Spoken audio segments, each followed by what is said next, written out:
Hiyo naeleza kwa endapo swala hili litajitokeza tena, taratibu za kikanuni zitachukuliwa kwa mujibu wa kanuni ya 86 za kudumu za Bunge 2025. Kwa mantiki hiyo, namsamehe Mheshimiwa Ado kwa ugeni.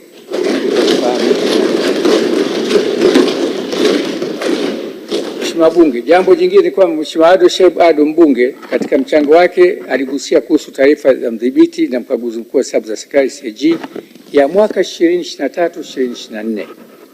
Taarifa hiyo pamoja na taarifa za ukaguzi wa mwaka 2024-2025 zimepelekwa kwenye kamati za kudumu za Bunge zinazosimamia matumizi ya fedha za umma, ikiwemo kamati ya kudumu ya Bunge ya hesabu za serikali za mitaa LAC, ambapo Mheshimiwa Ado Shaibu Ado ndiye mwenyekiti wa kamati hiyo. Taarifa CAG iliporejea ipo kwenye kamati anayoiongoza na bado haijafanyiwa kazi.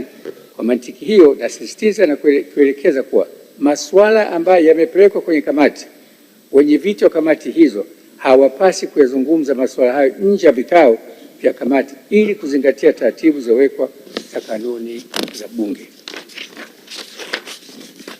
Mheshimiwa Bunge, Bunge ni chombo cha uwakilishi wa wananchi. Kwa mantiki hiyo, Bunge ni sauti halisi ya wananchi wa Tanzania kwa ustawi wa jamii zetu na kwa mustakabali wa taifa letu. Hivyo basi, ni muhimu kuzingatia kanuni zinazosimamia taratibu za mjadala bungeni, kwa sababu tunapozingatia taratibu hizo, mijadala itakuwa yenye tija na haitapotosha umma. Kwa kufanya hivyo, tunapunguza upotevu wa muda, hivyo kuwezesha bunge wengi zaidi kupata fursa ya kuchangia hoja.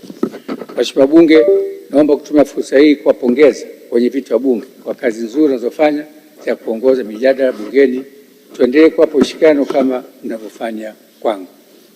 Nasisitiza kuwa kwa muda wote viongozi hao wanapoendesha vikao vya Bunge wanakuwa wanatekeleza madaraka ya Spika.